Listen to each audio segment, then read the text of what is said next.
You don't have to be on social media. You don't have to be a content creator. Our software is going to help you. How random is that the only thing in this room is a hay bale. We got nominated for an Emmy. You don't see a lot of food marketers get nominated for Emmys. Sick. What's a hidden gem in Indiana? From South Bend to Evansville and everywhere in between, this is Get In, the show focused on the Hoosier State and the incredible stories happening here today. I'm Nate Spengel, founder of Get Indiana, and I will be your host for today's conversation. Today I'm joined by Scott Nelson, CEO and co-founder of Make Hay, a SaaS platform that empowers the agricultural community by helping brands produce authentic content directly from America's farmers. By partnering with Purdue University and High Alpha Innovation, Make Hay compensates farmers for sharing their stories through digital content meant to promote sustainability and supply chain transparency. Today we're going to be talking about Scott, his background, and what brought him to the great state of Indiana, what Make Hay is and how he's helping enable farmers to be content creators, and the economic impact and what's on the future for the team at Make Hay. Scott, welcome. Thank you, Nate, for having me. I appreciate it. Dude, I am pumped up about this. So, kind of background, my cousin Hunter works for High Alpha Innovation and kind of put Make Hay on my radar, I don't know, 6 or 9 months ago. Mm-hmm. And so for everyone out there, Scott is not permanently based in Indiana. No. But Make Hay, the company that he runs, has a ton of Indiana roots, Purdue, mm-hmm. I mean, that's where we kind of spun out of. And it's just like what they're doing with farmers is just really interesting to me. So I'm excited to dive in. My best friend is a farmer. I've said that like 10 times on the show. Mm-hmm. And so the idea of him creating content is like an interesting concept to me. And I'm ready to dig into it. So before we get to what you're doing now, I think it's best to start a little bit, like we'll do a 5-minute background of how did you end up in this food transparency industry and what your background is. Well, thanks again for having me. 25 plus years in marketing, strategy, innovation roles, lots and lots of content creation. I spent 10 years in the footwear space, sneakers. With who? Nike Inc., so Converse, as well as Adidas, and primarily on the Converse That's brand. pretty fun. Oh, it was killer. So we took that brand. It was bankrupt, and Nike bought them out of bankruptcy, and I was a part of the turnaround team of Converse. Yeah, and so we brought it back, and we did some really amazing initiatives. It was a lot of fun. The sneaker business will never be boring, and especially when you're at a brand. The sneaker business. Brands kind of come up and then they go down. You know, it's lots of peaks and valleys depending on what brand you're at. Thankfully, I was a part of a brand that had a rocket ship escalation, and then it kind of maintained its dominance, if you will, for a while. But anyhow, that was a while back. But you learned a lot around how to build brands in very creative manners and very culturally relevant ways. From there, I got into the digital mobile tech world. Lots of different startups, some big, some small. Rakuten out of Japan. Okay, wait. They're like a huge sponsor of lots of things, like but lots I don't of know what sports. They are. So what is Rakuten? It's like the Amazon of Japan, sort of, kind of, basically. Huge company. Like I said, they have lots of, you'd probably see their logo at a lot of sports stadiums, lots of jerseys of soccer teams, probably. Anyhow, they bought a really interesting mobile messaging app called Viber. I don't know if you know it. If you've traveled in Europe and elsewhere, you probably downloaded it on your phone at one point. It's kind of like WhatsApp. It's a WhatsApp, a WeChat, all of that. Anyhow, they quickly scaled to 1 billion users, and Rakuten bought them. I knew the CEO, the founder of it, and he brought me in to run North America. So we had a lot of fun. The cool thing about that one, Nate, was it's a mobile messaging app. So guess what that means? I spent 2.5 years primarily working on my mobile phone. I maybe took out a laptop once a week, but basically if you work for a mobile messaging platform, you do all the work in the platform. So, you hear these folks say digital first or mobile first. Lots of marketers like to use those terms.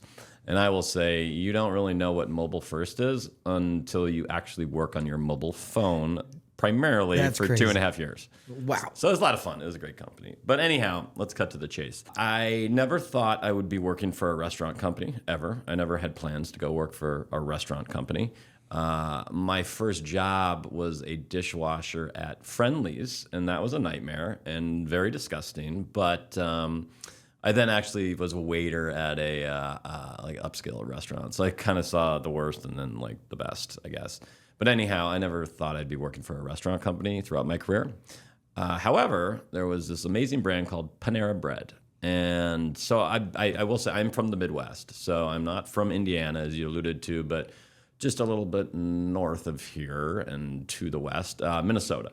So born and bred in Minnesota. So I grew up a little bit around Panera. Obviously, it really started in St. Louis. Brand? Yeah, you nailed it. You got it. Because it was called something different, right? Yeah, really good. St. Louis Bread Company. Yeah. Right, and it still has, I think, locations still named that. Interesting. Anyhow, they were doing something really interesting around food transparency.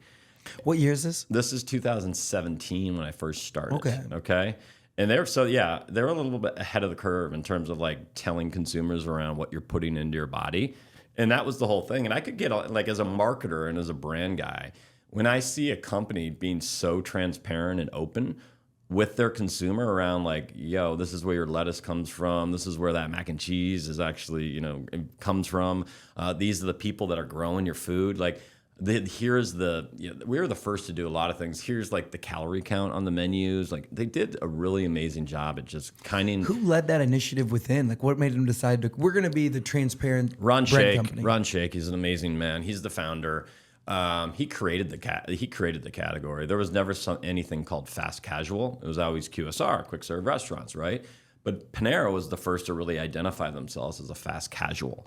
And what that meant was, I don't want fast food, but I don't want the whole sit-down waiter situation. I want something in between. And oh, by the way, I want something that's healthy for me.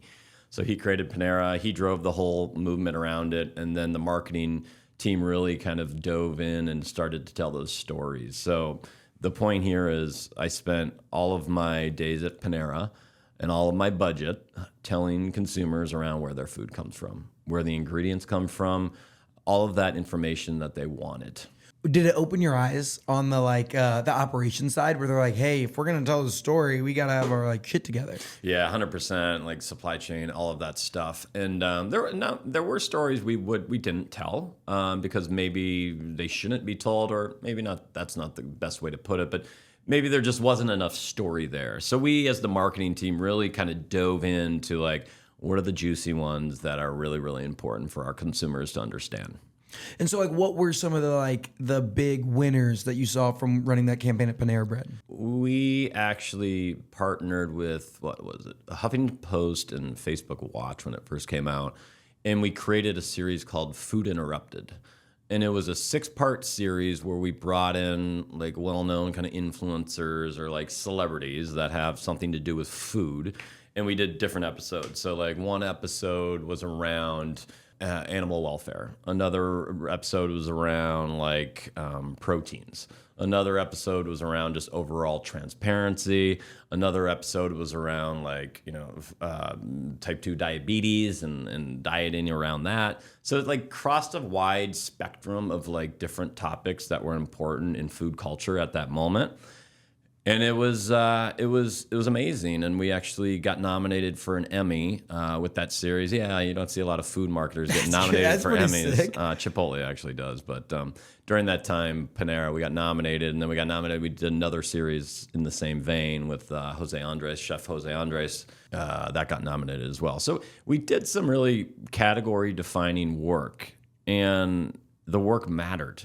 Meaning that there was a mission behind it. And we were trying to do deep stuff and important stuff and really shine the light on the food system at large and talk about things that are important to the food system at large. So that's what that series did.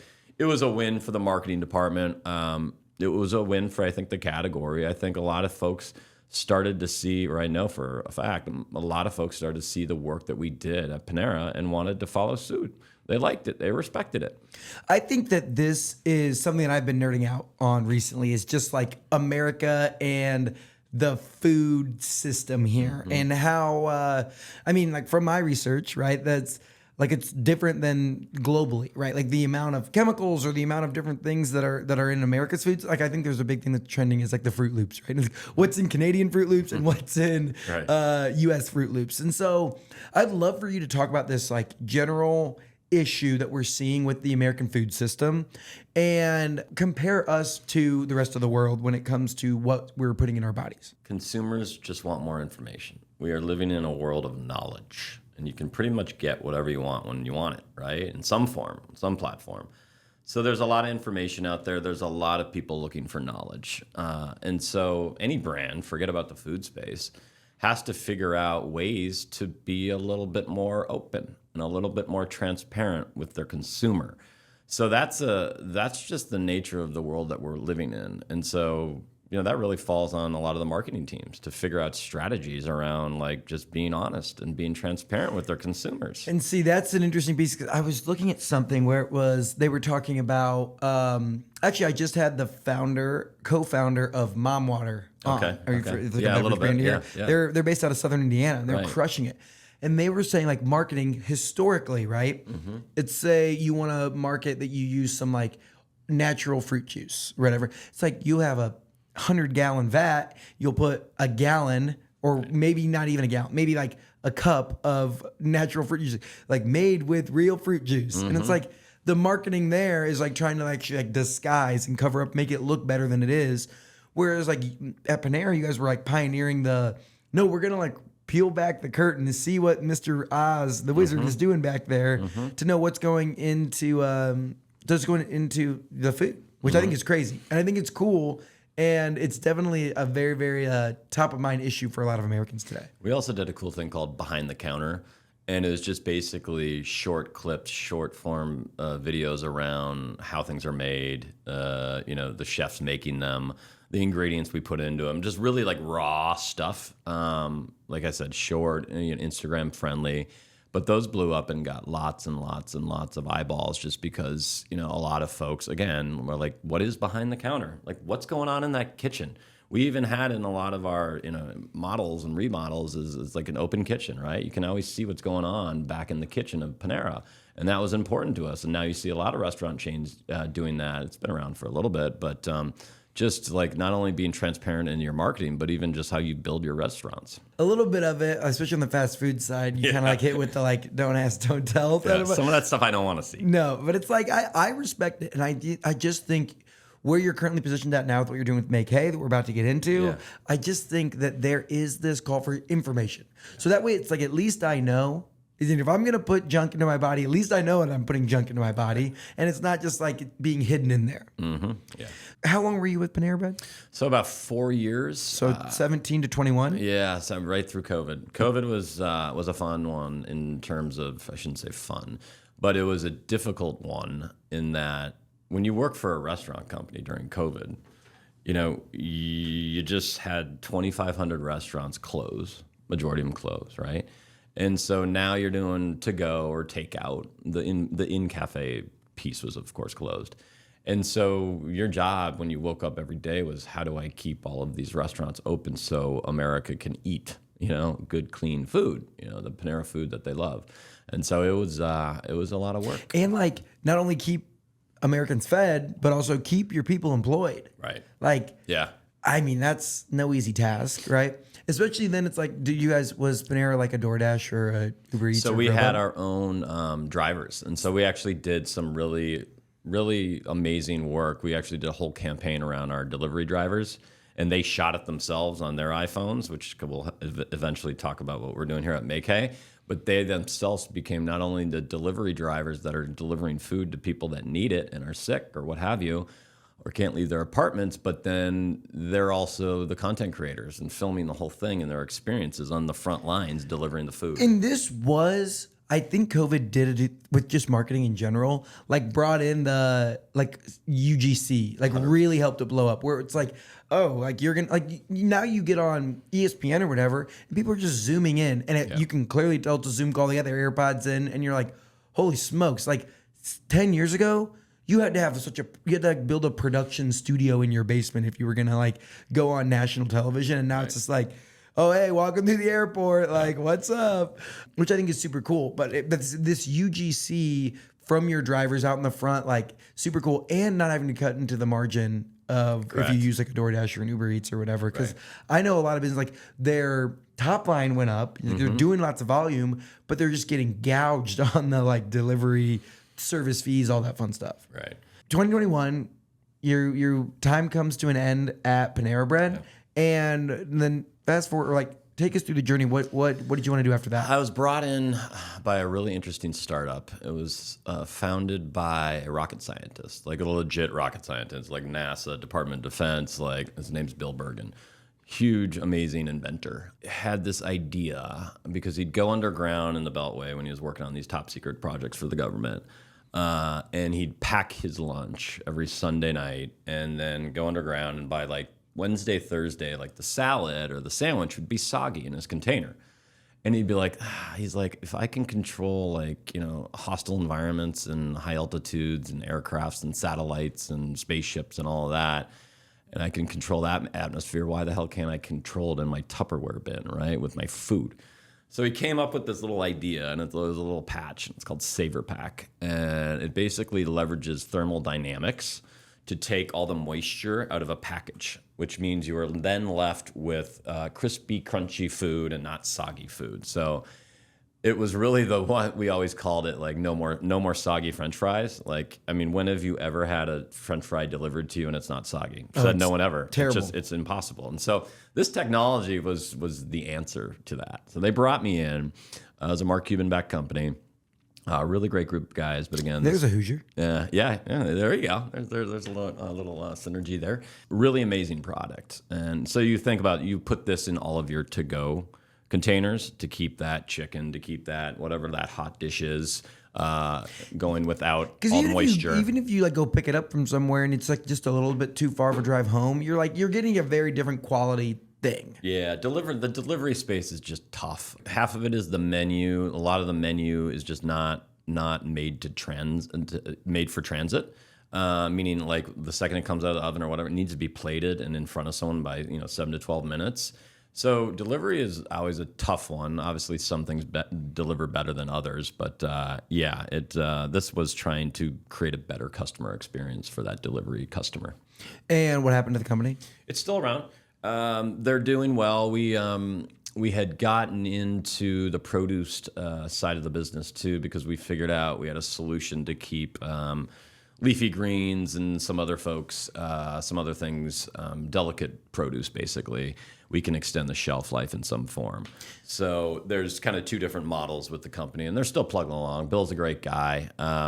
But that was just one of these things where really, really amazing technology, right? Like thermal dynamics, taking condensation out of containers, so no more soggy food. So with that one, I started to see other aspects of the supply chain. The other side of the supply, like working with some of the growers and the packers and the shippers or what have you on the produce side of it. But then also the front side of it and the front of the house and, some of the different kind of operational stuff that goes into the food and the quality and all of that. So between the Panera experience and then this fun little, startup that was named the world's most innovative company by Fast Company in 2023, I think we were. Holy. Yeah, so we're doing some really interesting things. Along the way, I'll pause right there, but because right now I can kind of get into what we're doing today. Quick pause in the action to tell you about my friends from Hard Truth. This is my favorite bourbon in the state of Indiana. I was down at the distillery in Nashville. It is a place you have to check out. This holiday season, if you're looking for a getaway, go down there, get a spot at the cabin, hang out at the restaurant, the distillery, go on all the tours. It is an amazing time. As you're thinking about holiday gifting, go pick up a bottle of Hard Truth at the nearest liquor store and give that to the special someone in your life. It is a gift that you definitely won't forget. There's plenty of recipes and fun stuff that you can make with their bourbon as well. I love what they have. They have some amazing collabs with people like Mellencamp Whiskey Co. Hard Truth has been an amazing partner of mine. They were at the World Mixology Championship. They were the bourbon of choice there. Their journey over the past few years has been incredible to watch. I'm a huge fan of Hard Truth, and they've been a great supporter to us. Make sure you go check out Hard Truth. Now let's get back into it. So how long were you with 2.5 years. 2.5 years there. And when did you join, or how did you come about joining the team at Make Hay? Make Hay was born out of Indiana. All right, that's why we're here. Purdue University has a fellowship program through their Dial Ventures group. Okay, and it's been around for maybe 2 years. And what they do is they bring in about 2 times a year. They bring in a group of executives. And your job is to look at agribusiness at large and figure out where their pain points exist, where the friction areas are, and then come up with a solution, a digital solution that can solve that problem. Okay, so it's called Dial Ventures, Purdue University, and run by a great group of people. I was brought in. It's a fairly intense application, if you will. They don't take anyone and everyone. You go through the gauntlet in order to be a part of this fellowship. So they really do their homework and they really put you through a really amazing process because they want people in that program that can launch and start a company. Okay. I met them along the way when I was at SaverPack, and then I applied for this fellowship, not thinking I'd get it. And then I was selected, and the rest is history. So basically, it's like a 7-month program, and the first month and a half is a residency. So you're out here in Indiana, okay? What they do is you're thrown into the fields. So you're out in the fields of Indiana, Minnesota, Illinois, Iowa, wherever it might be. But primarily, for my specific residency, it was throughout Minnesota and Indiana, okay? And you're meeting with tons and tons of farmers and growers, producers of all kinds on their land, just to kind of get a feel for what's going on the farm, the operation, all of that. What's on their mind, what are the pain points, where do they struggle, all of that. So you're just taking all this input. And then you continue to have conversations and conversations. But then they also throw you into the rooms with, executives from like Hormel, CHS, Land O'Lakes, General Mills, Cargill, you name it. We're down with the folks at Beck's Hybrids as well here and a few others in Indiana, actually, specifically. So you're just getting lots of input, Nate, and from all sides of the supply chain, if you will. And then you come back and you put everything, what you heard on a drawing board and hear the problems. Are they big enough that you can solve them? Do they need a solution actually? And you go through this entire program, and it's like I said, it's 6 or 7 months. And then at the end, you start with literally 200, let's just say 250 things you saw that were problematic or needed some sort of love. You keep dwindling it down. So it's a whole venture capital. It's a venture studio process, and this is where our other friend from Indianapolis comes in. That's High Alpha Innovation. So they come in and they're partnered with Purdue on this. And so their job is to kind of run the people that were in the program like me through this entire studio process. And the studio process is meant to uncover and focus on those opportunities that have a viable business behind them potentially. Anyhow, you narrow it down, you keep going down, down, down, down. I had surrounded myself around this idea. And we can talk about that idea and how I got to it. But one of the things I kept hearing from all the farmers and growers that we were meeting with was, Scott, I have an amazing story to tell. I just don't have time to tell it. I don't have the resources. I don't really know how to do that. But what happens on my land every day is fascinating, and I wish I could tell more of it, right? Now, some would say, actually, I do have stories I want to tell, but I don't know if I want anyone to know about my stories. And that's fine. Then we quickly would kind of pivot and be like, well, you're only going to tell the stories you want to tell, right? So this is farmer first storytelling. But I kept hearing that over and over, Nate. I'm like, as a brand marketer of 20 plus years, I thought it was really interesting. And I thought it was something that needed a solution because it didn't seem like there's something out there. Now, I'm not here saying that farmers don't tell their stories. There's plenty of farming content all over Instagram and TikTok, and it's amazing, right? But is there a larger platform that can better kind of express and monetize to some extent and bring a bigger voice? What I hear sometimes from the folks when I talk, it's like, yes, we're creating content, but we're kind of in an echo chamber. We're just preaching to ourselves. We're talking to ourselves. Right. And so net, one of the things I heard and kept hearing was like, how do I tell my story? I wish I could. I then dig into the digital and social side of this. And this is where you're very familiar with it. But I've been doing digital marketing for a long, long time, social media for a long, long time. And at Panera, we were really good at social media. I think it was probably Chipotle, us, and Sweetgreen. We were like the best of the best in terms of our content strategies and how we worked each of the different channels. So I knew enough to be dangerous when it came to food. And whenever we did do some of these sourcing stories or origin stories, we'd get crazy engagement, more so than our regular content that we put out there. So I knew that agricultural, farming-based, food-based, content did well. I then started to get into not hardcore, but a little bit more specific to agriculture, right? And farming. And I started to see amazing engagement rates. And I'm like, this is interesting. And then I looked at all the farmers creating content, and I'm like, wow, there's some really good content out there. Like there's some really good creators. And then I looked at like the folks that are actually monetizing it, like Millennial Farmer in Minnesota, and he's making a lot of money off that YouTube channel. And there's plenty of others that are monetizing their content in some form, YouTube, what have you, TikTok. And so I thought, because I've been doing influencer marketing, back into the sneaker days when they weren't even called influencers. They were just cool kids in a garage band that we'd go give white Chuck Taylors to. That was what influencer marketing was back then, right? Those were the cool kids you wanted in your product. I've seen the ups and downs and the different iterations and variations of what we mean by influencer marketing and content creators, right? And I'm like, okay, so there's some definitely good kind of farming influencers out here. And there seems to be an audience for their content. And there seems to be an opportunity to make some money. So I had that in my head, right? So now, Nate, you got three things in my head as I was building this business. One, food transparency at scale. Consumers want to know more about what they're putting in their body and where it's coming from. Two, food-related sourcing, origin content in the digital space works and pops off, okay? Third, if you create the right content, you can get the eyeballs, but you can make money off of this content. So the other thing that we heard, Nate, too, was, Scott, if there's a way for me to get a secondary revenue stream to my land without having to leave, I'm all ears. Okay, so I kept hearing that and that. So that was also one of the foundational elements of what we build at Make Hay is it creates a secondary revenue stream for the farmers. And we'll talk about how. But then the last component, and then I'll stop, is having been in various marketing departments throughout my career, I've spent lots of dollars on content creation. I've wasted lots of money on content creation. Just kind of what happens when you have, hundreds of millions of dollars in marketing budgets. But anyhow, brands need to have tons of content right now to stay relevant. That's just a fact. And most brands, no matter how big you are, just can't keep up. They can't keep up with the demand. So this need for more and more content is just a fact, and it's only going to get more and more and more. So brands are trying to figure this out. And I'm talking about any brand, not just a food or agricultural-based brand. And so I always was trying to figure out a better way to create more content in an efficient manner.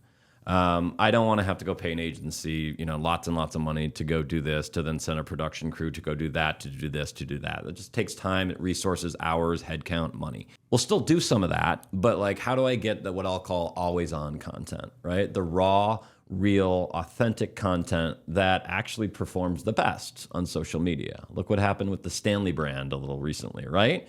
Shot on an iPhone, really grainy, but completely exploded overnight, that brand. So the need and the desire for that authentic, raw, real content is another aspect of what we're trying to build here. And typically when you're talking about raw, real, authentic content, you can get it pretty quick and it's not going to be that expensive, right? Because that's what you're getting, right? Raw, real, authentic content. So that was kind of another aspect. The aspect was like, how do we create more efficient marketing organizations across all these brands and companies? So we took all those four things and then we created Make Hay. You got those four things throughout your 7 months in the fellowship. Yep. And then by the end of it, they're like, great, it's graduation day. What's your company? Yeah, graduation day. So I will say we didn't just get those throughout the months of the fellowship. It all started back in my early days of marketing, and then it really started to kind of come out when I was at Panera, like this idea of transparency. How do I build something around that? Anyhow, graduation day comes in the form of a pitch, okay? You go in front of about 100, 150 people. You're at Purdue University. And it's agricultural leaders of all kinds. It's farmers. It's CPG executives. It's other brand executives. It's venture capital folks. It's a whole gamut of folks that are in and around the agribusiness. You come in and you pitch your business. You have to build out the whole plan. So I had about 45-minute pitch. And it gets deep, and you have to take them through everything. It's not just like an elevator pitch. It's like get into the business plan, get into the concept, get into the model, get into all the validation, everything that you've done. And so if you do a good job, they will choose to invest in you. Oh boy, high stakes graduation. Yes, big graduation. Here's a fun fact though, and I knew it was just one of those things that was completely amazing, but I had never seen the pitch room before that morning. because they didn't let you in, and like we flew in and whatever, and we are doing things all week. But I never really went into the pitch room. I would go into the pitch room the morning of the big pitch. It's just like a blank. It's just all these just really boring blank room, like your typical university, like really, really, really large classroom for hundreds of kids. Nothing on the walls, but there was something on the wall, and I go over to it, and it's the only thing on the wall in this huge room, and it's a painting of a hay bale in the middle of a field. Now I'm about to pitch a company called Make Hay. So I was like, is this a sign or what? How random is that? Is that the only thing in this room is a hay bale? And I'm about to tell people about a company I'm looking for investment. It's called Make Hay. So that was a fun little start to the morning. But anyhow, I proved A little Easter egg. I know, right? We proved our model. We got the confidence of everyone in the room, and so they invested in us. So that means that get in. Here we are in Indiana. My two backers for Make Hay are Purdue University and High Alpha Innovation. From taking all that in, the 4 things that you realize, the pitch, the fellowship, whole thing, at its simplest version, I'm gonna recite it to you to see how it is. It is a platform that helps turn farmers into content creators for large brands? Yeah, large, small, medium-sized brands. There's 2 things here on each side. You already know about the farmer. We need to create a platform that provides additional revenue for a farmer. We need a platform that enables them to tell their story and connect them closer to the consumer and connect them closer to brands and companies that they want to be connected to. On the other side, it's bringing a level of trust and transparency to brands that need it, okay? Bringing that information out to their customer. And then it's also creating those efficiencies in their organization around content creation. So I'll give an example of what this would look like. Let's just say Chipotle subscribed to us, okay? Let's just say. They haven't, by the way. But not yet. Chipotle, you're out there. I know you listen to the podcast. There you go. No, let's say someone like Chipotle subscribed. The first thing that they would do is send, an email out to their growers in their supply chain that they know and say, hey, everybody, we have just subscribed to this new content platform. We want you to sign up for it, farmers, because you're going to be getting briefs and assignments from us, from our marketing department, to create content for us that we're going to be using in advertising and all of that. And oh, by the way, the platform's going to pay you every time we use your content. Okay, so that's how it kind of works. So first thing is, farmers out there, get an email address. Yeah. Make sure that you're signed up on with an email address so that when Chipotle reaches out, you can respond to that. And so they're uploading all this content. So they'll answer a brief. I have this great co-founder, John Running, who I brought on. He's my chief product officer, and he's an amazing mind. And so I think what we've really built is a piece of software that enables more direct kind of briefs into the farmer, meaning like, this is exactly what we want you to go shoot.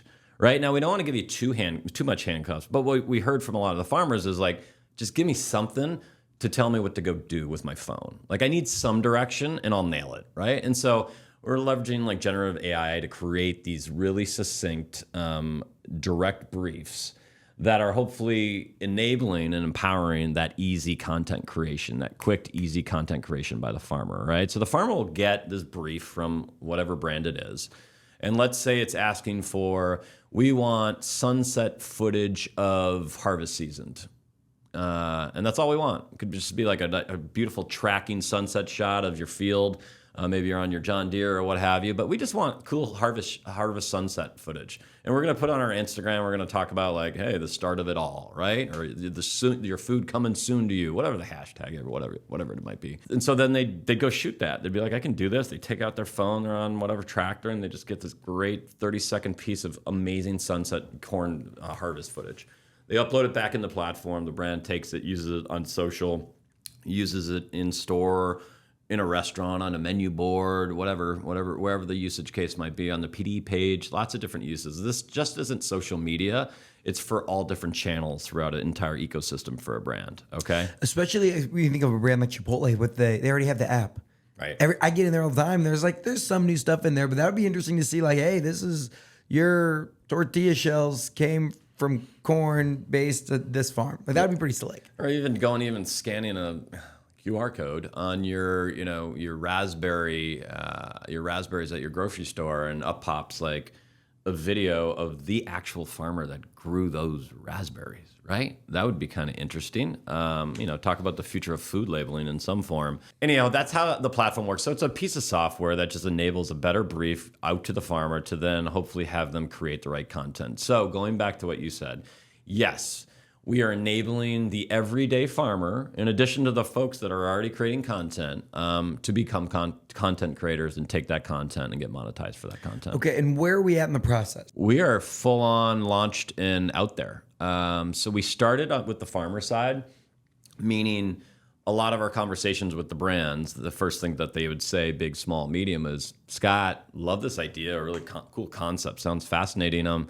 Is anyone using this thing? Are farmers going to use this platform? And I knew I had to answer that question because I was going to get that question. I got that question. So we started to build out the farmer side. And what I meant by that is we built out like the farmer sign up, the dashboard, all of that stuff. And we did it with farmers. So we invited like a select group of 30 farmers to like help us basically shape the software that will be enabling and make sense for them. The last thing we wanted to do is create a piece of technology that they're not going to use. So we basically had so much farmer input into the software itself. We then took that and then started just doing a large demo with it and like a whole beta pilot where we would send them briefs and have them go shoot the content, upload it back in, all of that stuff. So that took about 2 or 3 months. We wanted to get it right. So now I go back to all those companies and I go, guess what? Farmers are using it. Farmers are on board. Here's the content. Check out what it looks like. Pretty darn good. Really good feedback. So yeah, we're good. And then the next part was building out the brand side and their dashboards and just building out the whole experience for the subscriber, for the whatever company it might be, the CPG or the restaurant or the retailer or what have you. So we built that out and we just finished that about 2 months ago, late August.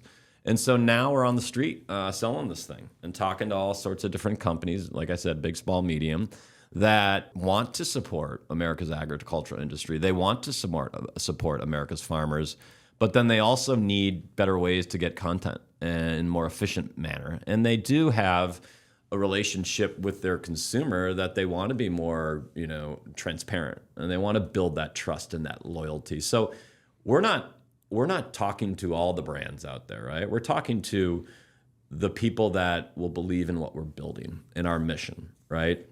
It's very niche. I would say it's a very niche start for software, food and ag, but I know where it eventually can go. It can go into all sorts of other categories. Think beauty, think fashion, think energy. There's a lot of different categories where this thing will go into where people will want to know sourcing stories of sorts, okay?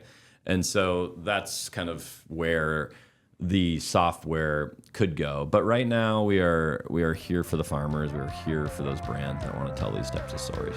JC Hart Company is your answer to navigating the apartment rental journey. With almost 50 years of creating enjoyable living experiences in Indiana, you'll be sure to find your new home sweet home. You're going to find 30 communities in the best areas Indiana has to offer. Hamilton County, downtown Indy, Bloomington, just to name a few, along with 5 brand new luxury communities. Visit homeisjchart.com/Nate to find their list of locations and reach out to one of their many dedicated leasing agents for a personalized tour. Tell them Nate sent you and they're going to take good care of you. Looking for a career in property management? You'll also find a list of open positions on their website along with all the reasons why JC Hart is named one of Indiana's best places to work. Want a sneak peek into life as a JC Hart resident or associate? Be sure to check them out on Instagram at homeisjchart or visit homeisjchart.com/Nate. One more time, home is JC Hart. I love it. It makes sense to me. Okay. I do see there would be like, the old legacy farmer that they might still have a flip phone, or they might not be, they might not even know what a content creator is. But I do think this next generation of farming, it's very, very interesting, right? So you think of small farms. So like less than $350,000 in, I think the term they use is like gross cash farm income. Yeah. So that makes up 88% of farms. So if you just got one farm, 88% of farms are under that 350 mark, but they only account for 20% of production.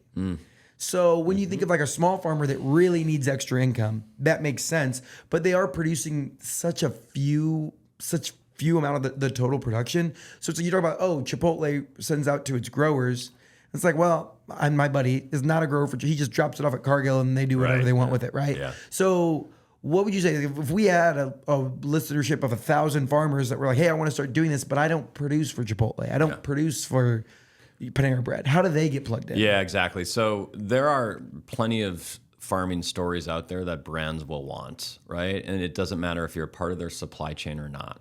Maybe a brand or a company wants to just celebrate farmers that are doing really interesting regen practices on their land. Maybe a brand wants to just see amazing footage of harvest season. Maybe a brand just wants to see a bunch of farmers wearing their product, right? Think of like Carhartt. Like I would say, we know the folks at Carhartt, but I would say like 50% of our video content right now has a Carhartt logo in it, right? It's On like, accident, yeah. It's Talk like, about product placement. yeah, exactly. It's like and fascinating. So you don't have to be a part of a supply chain to be on board here, because we're going to have a diversity of all sorts of brands and companies that are going to want a variety of different pieces of content and different types of storytelling. So that's where we're like, it's okay. It's okay if all your stuff goes to Cargill and you don't know where it goes after that. That is one part of the puzzle, but then there's a whole other side of this business where it's just we want to celebrate and want content from America's lands. Yeah, I get it. So you have 30 farmers creating right now? Oh, we have over that. So we're probably around 60. And again, that doesn't sound like a lot, but it is, because we want a good variety and we want a good mix. And so we have like well-known content creators on our platform. And then we have everyday farmers. And I don't know if I should say everyday farmers, but I will say... like non-content creators, like don't have a background making videos. I would argue, without saying his name, but his name is Doug, and he is from Indiana. He's probably what you just kind of identified as maybe the older set, the older generational. I would say his content is probably the best I've seen. He doesn't have social media. He doesn't do any of that stuff. But it's just, I don't want to say it's quirky, but it kind of is. But it's just like, it's so raw and like amazingly authentic that like, if I was at a brand, like one time he talks about like, he shows us video of like, the tire fell off one of his pieces of equipment. He's like, so goes today. And it's just like the commentary is absolutely hilarious. And I'm like, if I was a CMO at, I can't say the brand, at this brand, I would want that guy representing, doing videos from all day. Wait, what part of Indiana is Doug from? We'll talk about that later. Okay, because I have an uncle who's a farmer in Bremen, Indiana, whose name is Doug. Well, his last name starts with M. Okay, not my uncle. Okay, but if my uncle was out there creating farmer content, I would have been hyped up. Anyhow, I think that's the beauty of what we're talking about here, though, is like, you don't have to be on social media. You don't have to be a content creator. Our software is going to help you. And so what's the thought process behind like is it just because Doug doesn't want to be exposed? Oh, I don't know. I didn't tell Doug I was going to mention him on this, but I just, If you have a farmer named Doug in your life, shake his hand. Tell him he's doing a good job. Great work today, Doug. No. So that the amount of farmers that we have on, it's less about it's less about the quantity and more about the quality. And we're seeing really good content. This is the barrier that a lot of people have to Instagram. It has to be perfect. Mm-hmm. And I'm like, hell no, I just ship it. Like, we get a video made, I'm like, yep, that looks pretty good. Let's send it. And like the algorithm will do the work. Yeah. And so I think getting them in the mindset of like, yeah, no, this doesn't need to be like motion picture quality. Like people love your quirky, the tire fell off, like that's like, I feel like farmers have the best one-liners. Oh. Like, oh my, if there was a compilation of farmer one-liners of just like, oh my gosh, it's so great. I love it. I mean, it doesn't get more authentic, in my opinion, than a farmer. They're going to speak their mind. They have a strong point of view. They have personalities. They're smart people. They're creative. They're inventors. They're all sorts of things on a daily basis, right? Man, I was just up last week. I was like helping out with harvest at my buddy's farm. And the amount of just different things that he has to be an expert in is crazy to me. Yeah. Andrew, when you listen to this, man, kudos to you. It's like he's rewiring a fan for a grain bin. Then he's like welding this part on to do something. And then he's like driving the semi. And then he's driving the combine. And then he's driving the tractor. And I'm like, you got to have like a CDL, be a trucker, operate heavy machinery, and know electrical work. Like, what the world, and man? Be an accountant too. Right? Yeah, right? Yeah. It's like, it's crazy. So I do think with small farms, the biggest issue that they are facing is like you cannot grow a small farm on just harvest alone. Mm-hmm. Or if you can, there has to be like, you have to be very, very efficient with everything. And it's like, if you're not getting the highest yields possible with all of your land and doing regenerative crop Right. techniques and planting and harvesting, all this stuff. Like you can't go afford more acres because they're just getting more expensive. Yeah. And you can't grow your farm. So having an option like this where farmers, whether they're in Indiana or beyond, could sign up and start making, like, what do you think the average creator now on Make Hay, like as a farmer, like what kind of extra income can they bring in? They could probably, depending on how many briefs they answer, you're looking at you probably could make a couple $1,000s a month. A couple thousand. So let's just say two, just to be easy. You're making $2,000 extra a month. And that's probably at the high level. Let's just say 1,000. You're making $1,000. $12,000 a year. Like that does start to add up. And especially as you get more and more and like the platform grows, it's like you could end up being the farmer that's like the accidental face of John Deere. Right. Accidental is the key word right there. Yeah. You're exactly right. Because like it happens a little bit now. There's one killer content creator. He's in farming, but not necessarily farmer. It's Jackson. Jackson. Jackson Thing. Yeah, yeah, just Jackson. The Farm Progress Show. Amazing kid. He's a beast, and he's from Indiana. Do you know that? Yeah, I actually did. He's from up by Fort Wayne. We actually reached out to him. Once we started. I've been emailing his mom. Yeah, exactly. I would love to get Jackson on the pod to talk about like how did this kid become just the expert of John Deere tractors by the age of like 10? Yeah, no, he's it's again authenticity and just so good. And he's like the accidental face of John Deere. Right. Like it's crazy cool. Like they hired that other guy to be their chief tractor officer, Rex something. Yeah. But it's like, this is the guy. Well, then they hired Jackson to train the chief tractor it's officer. Like he's the chief tractor officer. I love Let's be it. honest. He's a killer, and that's so cool. And his content is so authentic, and it's just like he really likes it. And that's what you're looking for farmers to do. Yeah. You're looking for them to flip up their iPhone and just like talk about it. I actually had a dream. So if you ever want to, me and my buddy and I were talking about this. If you ever want to start a Make Hay podcast, I wanted to hook him up with like a really, really nice headset. Yeah. And an iPhone camera that's like suction cup to the combine. Yeah. And just shoot an hour-long podcast while he's in the combine. It's a pretty good idea. Because he gets so bored. He calls me all the time, and it's like we had to figure out a way that he could like get his headphones. So he has like really nice JBL ones that like, so I can't hear all the, like I can still hear a little bit of the woo from the combine, but he can then hear what I'm saying. And we just like talk for an hour because he's just bored in there like rocking around. I was like, what if we just turn this into a podcast? It'd be super fun. I mean, it's a really good idea. I mean, what we're trying to do is like, it's not that hard, as you just alluded to. Like, majority of us know how to use our camera phones, right? It's even better when it starts like looking up their nostril a little bit. Right? Like, Exactly. And so it's like, how do we make Make Hay become a part of the daily farm operation? Just give me 30 seconds of your day shooting something. That's it. It's really easy.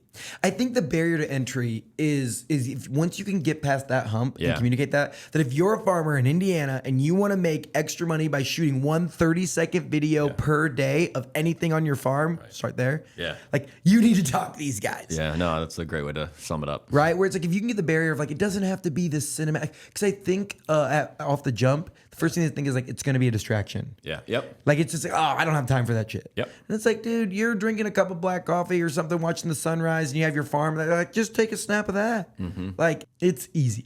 Like, and I hate to say like, oh, it's super. Like getting really good and building a following on social media is hard. Yeah. But like creating the actual images and stuff that like you guys are looking for is not that hard. And again, it's not. You don't need social media because you're just a content engine for these brands. You don't have to post it on your channels. Oh my gosh, it's just going to them, right? Here's what you do, right? If you're a farmer, if your dad is a farmer, you're on Instagram, your dad's a farmer, sign him up for Make Hay. Every morning before you go to school, let's say you're a 15, 16-year-old person, you're like, you know what? My dad's really cool. Get a 30-second video of your dad every morning and get him on Make Hay. Like, that's easy. Put your kid to work making the Instagram videos. That'd be sick. I love it. Okay, I get fired up about this one. I'm glad. Because I've been talking to my buddy, and the big thing about farmers, he's just like, dude, so he's 30. His birthday is this weekend. He's going to be 30. He's taking over his family farm, and he's like, man, I want to get out. Like, I want to grow this thing, but like doing things the way that they've always been done is so hard. And it's like, it's impossible. Like, I'll be 75 years old, and I'll still have the same size farm. My back will be broken, and what will I have to show for it besides a lot of years of hard work? So having something like this, he's starting to think of creatively how to grow his farm. And like this one's just like really applicable to like conversations I've been having. So I love it. I just think there's so much stuff that happens on all these farms that the average consumer has no idea. And I do truly believe that we do want to know that information. Like I was at I went to a cranberry harvest in Toma, Wisconsin 2 weeks ago. Absolutely insane if you have never been to a cranberry harvest. Just the red, like the seas of red. It's just absolutely amazing. Yeah, wait, because did they grow those in like ponds? Marshes, Yeah. bogs, whatever So you then you want have to to call like them. Yep, scoop it in. Exactly. Put I water literally in know there. this because of the Ocean Spray commercials where they're like in the waders, like That's doing what it. I did. I got the waders on. It Heck was yeah. pretty cool. But just listening, and we're with a 7-generation family that had been doing cranberries, and just listening to not only what they're doing during harvest, but like what they're doing the other 9, 10, 11, 12 months of the year around the cranberries. Like they got to freeze the weeds, they got to do this, they got to fix the marsh beds, like all the amazing work that goes in the off season, right? But like I would like to know that. Like if I'm Ocean Spray or some other company in this space, like tell that story throughout the year, just not around Thanksgiving or harvest season. Like there's so much amazing work that happens in that specific field, just like any other farming field, right? That needs to be out there, needs to be told. Here's the thing too. Like a lot of times these stories of just like the daily mishaps or whatever of farming are being told on Snapchat. Yeah. So like a lot of my farming friends, like I'll get on Snapchat, look at some stories and it's like, damn combine wheel fell off or whatever. And Yeah, it's just exactly. like, and like I have tons of friends that are like, the 20 to 30-year-old farmhand that's like already documenting like Johnny left the gate open and the chickens got out or whatever it is, and it's like, just take that same Snapchat and like make it something to do with the brief that you get. Exactly. And you can start getting paid. Exactly. It's like that was the other thing I looked at, like huge followers on some of these folks, but none of them have brand deals. There's like no, like they're not, and yet they're all have their John Deere or their Carhartt or all the different equipment or what have you, but they're like, they don't know how to monetize it. Because what they really don't have time for is to like to do the piece that I've like spent the last year and a half doing of like reaching out to the sponsors and the brands and negotiating that. And it's like, well, hey, we're gonna need you to post, and it just becomes so taxing where it's like, we need you to post 10 stories a month about our John Deere product, and it's like, okay, now it's like too much red tape. Too much, and that's influencer. That I would say that's influencer marketing. Yeah. That's an influencer. We are not an influencer platform. Whatever. We don't do all that stuff, right? Because that stuff is taxing. There's so much planning. It takes time, like you're saying, just the back and forth with the creator. In this case, it's the farmer with the marketing department. Oh, you didn't do this. Oh, can you get that? Can you get that? It's very formulaic and too taxing for an audience like the farmer. I love it. It makes a ton of sense to me. I think farmers out there, there's probably already like a series of people that just like take videos of their farmer dad doing like saying fun stuff or doing cool things. Yeah. There's probably farmhands out there that are already taking Snapchats. Yeah. Literally, I just think bring it over to Make Hay. Yeah, put it on Make Hay. Yeah. And it's like, then start to look at a brief and it's like, okay, maybe you look at one a week. Mm-hmm. And it's like, on Monday, it's like, oh, if we need a sunset image or a sunset video of your farm, yada yada, and it's like you're probably already there doing it, and it'd be so easy. And we're not saying that everyone's going to make it thousands and thousands of dollars, but by the way, like you just hit it too. It's like you don't have to show your face in every video. You don't even have to show your voice. A lot of this stuff is just going to be like stock visuals or what have you. And so like for a lot of farmers, like, well, I don't want to be on camera, Scott. You don't have to. Like, answer the briefs that you want. If you don't want to show yourself on camera, don't. If you don't even want to speak over camera, don't. Because this is the hard part that I don't think it totally clicks with everyone. So let's go we're going to tie Panera Bread to Make Hay. Yeah. Right? So Panera Bread is thinking about, it'd be really cool to like talk about and like build a day in the life of like going from farm to table to belly. Mm-hmm. And it's like, man, if only we had like a really authentic video of... And it's like, then you have the marketing intern at Panera Bread going out, driving into the country somewhere maybe, or you're hiring an agency or production to like make this thing a big thing when all you really needed was to like, if you knew a farmer to text, be like, hey, will you send me just like a 2 or Can I tell you a quick story on that? that? Hit me. So you basically are telling me something that actually fueled the idea. So there was a point in my time at Panera where we had to tell the story of where our romaine lettuce came from in our green goddess salad, which, by the way, is delicious. And so what do? We create a brief, go back and forth with our agency. Weeks later, we get into Yuma, Arizona, where we were growing.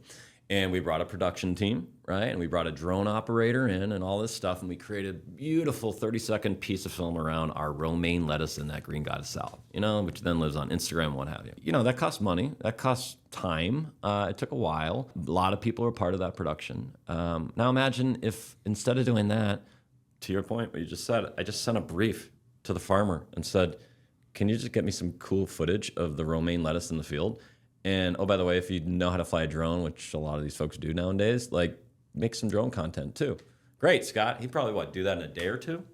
And so you can start to see what you're just saying, the efficiencies and the time saved, the money saved, if we empower and understand that farmers and producers of all kinds can actually use their phone and create really good content. And it's marrying the farmer to the marketing department. I think a lot of times it's I'll go somewhere and I was just down, I get to go to Southern Indiana and it's I do a whole weekend of activities. Okay. It's I'm here, there, and everywhere. And it's the final shot of a reel is 3 seconds. Yeah. It's oh, and I stopped by the saloon and it's not even me 10 minutes of me at the saloon. I spend an hour at the saloon or wherever I'm at. Right. But it's the video is just sipping a beer real quick and it's on to the next thing. And it's farmer, you could get $100 or whatever it is if you just give us that 3 seconds to go use because we have 100,000 followers and we just need a little tiny snippet of it. Right. 3 seconds. It's crazy. And now that I'm more in tune with the content creation side, I'm oh my gosh, it's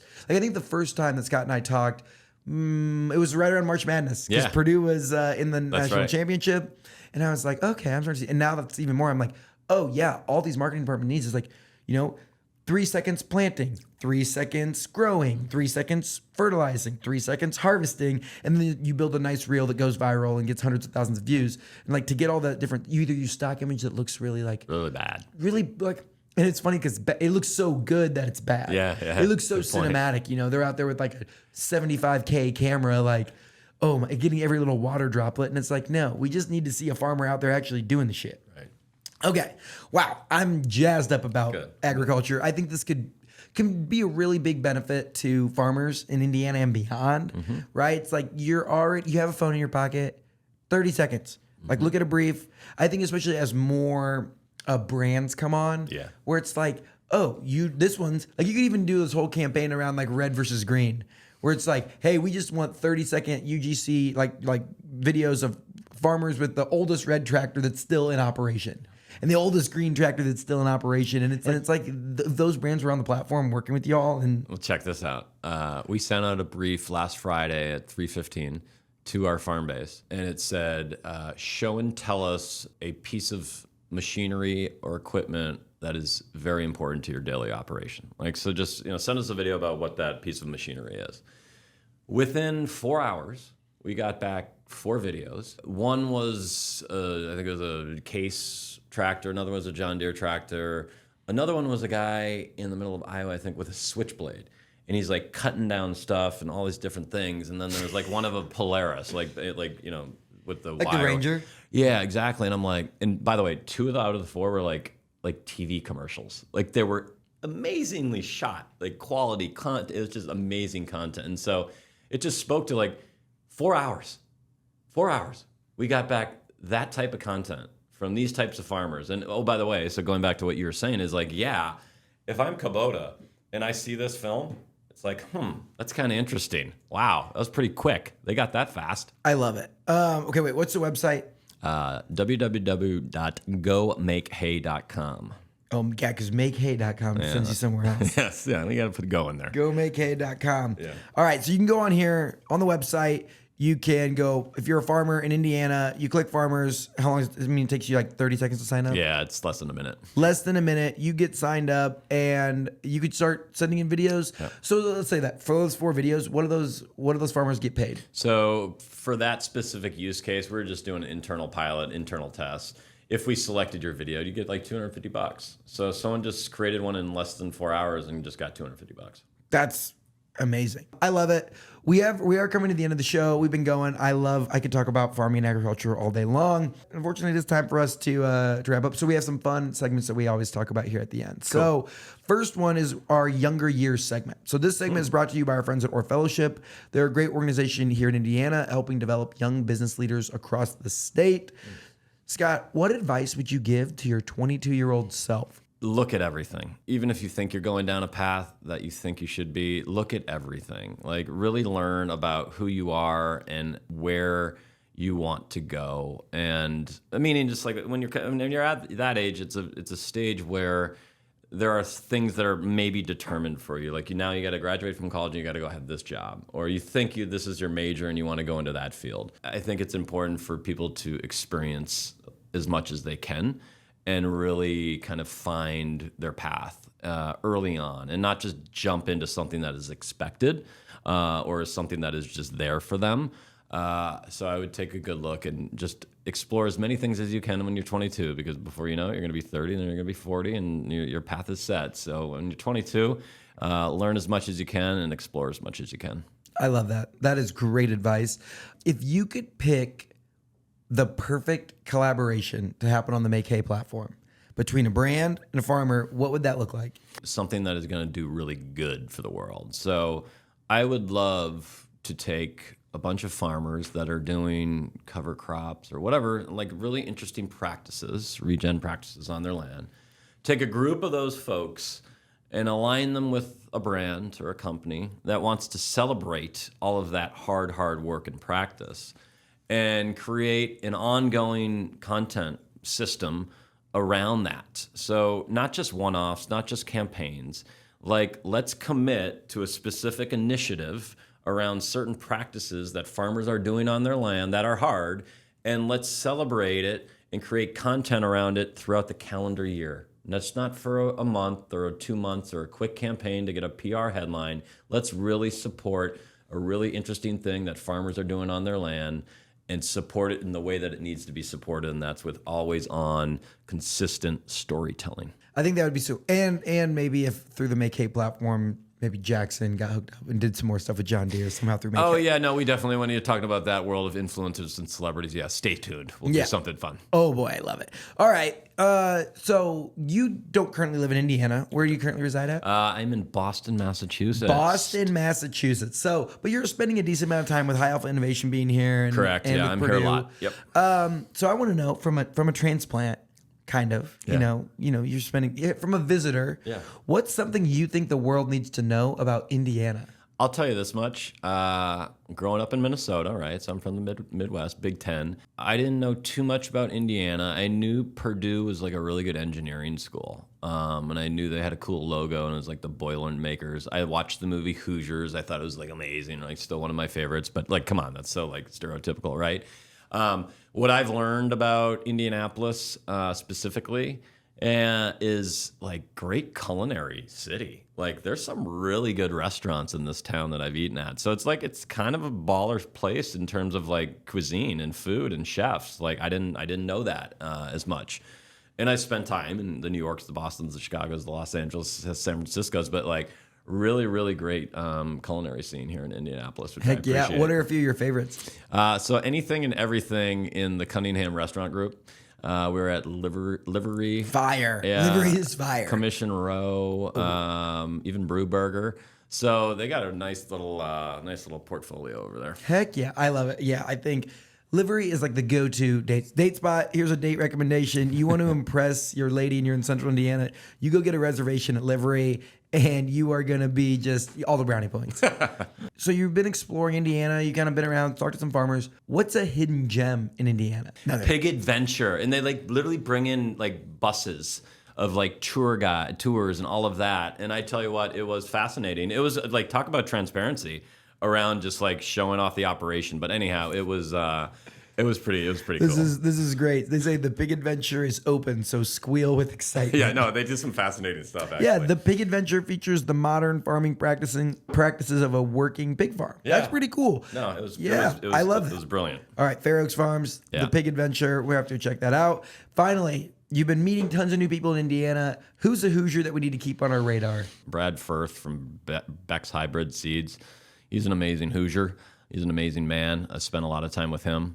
What's he do at Beck's? So he's the head of innovation at Beck's, and just a super duper smart mind. And just getting to know him and the work that he does throughout Indiana and beyond has been fascinating and very important for McKay. So he's hopefully a Hoosier, but I think he is. But he is definitely someone you should know. Bex is a Hoosier brand, so Right. we claim them. I love it, man. Scott, thank you so much for coming on. One more time, if you were a farmer out there that's looking to make some extra money and make an impact, and your kind of could be featured, like your picture of your farm could be on Chipotle's Instagram with hundreds of thousands of followers. Like, go sign up for McKay. It took 1 minute. I actually just signed up my best friend Andrew. I put him all in there. I'm building out his profile, and I'm Thank you, gonna make him Andrew. do it. Andrew, you are the newest farmer ambassador. I go home probably once a month. Even if I have to take the video of him, I'll just do it and send it in there. Because I think there was this whole thing, right, when Airbnb was first getting started, and they had to go around and like take all the professional pictures for all the hosts, because it didn't look like you were staying in someone's like dungeon. Like, I'm gonna help, and I'm gonna get Andrew and the Huff Farms in Bremen, Indiana. I'm gonna get him rocking and rolling on Make Hay, and then I'll just save all the money. And he just had his first daughter, and so maybe we'll just give it to her when she becomes a Or just go to livery, right? or just go to livery. Yeah, either way. Scott, thank you so much. Thank you for all the work you're doing with Make Hay. Shout out Purdue University. Shout out High Alpha Innovation. Shout out Hunter. My cousin Hunter Haynes is the one who made this connection happen. And I'm excited to keep following the journey and see all the impact that you're making for farmers all around the world. Thank you for having us. I appreciate it, Nate. Thank you for listening to this episode of Get In. If you liked what you heard, make sure you leave us a review wherever you listen to podcasts. This show is made possible by our friends up at Sweetwater. Whether you're trying to start your own podcast or looking to take your show to the next level, make sure you check out sweetwater.com for all your creator needs. If you want exclusive behind-the-scenes content on all things Indiana, make sure you follow me on Instagram and TikTok at Nate Spangle. Thank you for being part of what makes the Hoosier State so amazing. We'll see you next week here on Get In.